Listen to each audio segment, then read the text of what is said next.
Hi mga kasibo. Yan. So mayroon lang tayo. Dito tayo sa Kabungawan Beach Resorts. Yan. Pakita mo, cameraman. Yan. Kariraman. Yan. Ang ganda. Mayroon lang tayong isang trivia mga kasibo dito. Papakita natin to. Bibihira lang ang nakakalam nito. To, tignan mo. Lapit ka dito. Yan o. Papansin nyo to. Mayroon siyang bulaklak. Yan o. Ito, ang halaman na to mga kasibo ay isang pakwan. Pakwan to.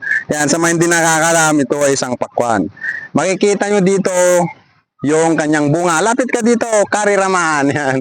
Ito yung kanyang dahon. At pag hinukay mo dito, ito ang kanyang bunga, mga kasibo. Yan o. Yan o.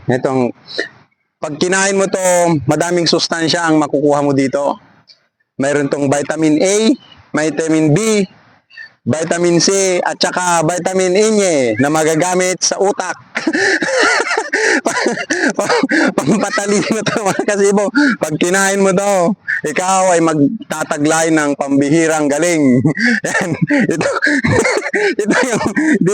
Dito, pag nakakita kayo mga kasibo ng ganito, ito ay isang pakwan.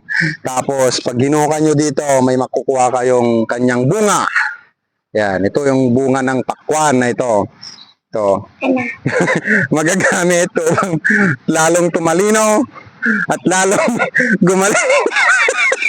Ito, ano ito? Isang pakwan. Pakwan to, yan. Okay na? Yan o.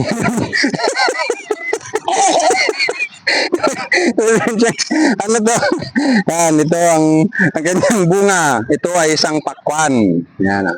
Isang pakwan to.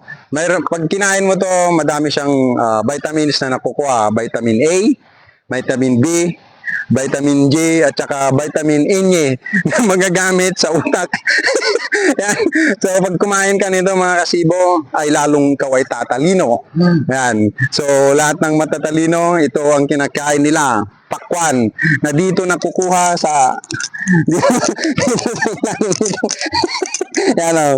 Diyan po makukuha yan mga kasibo. Yan. At itong dahon nito mga kasibo, magagamit ito panggamot sa almoranas.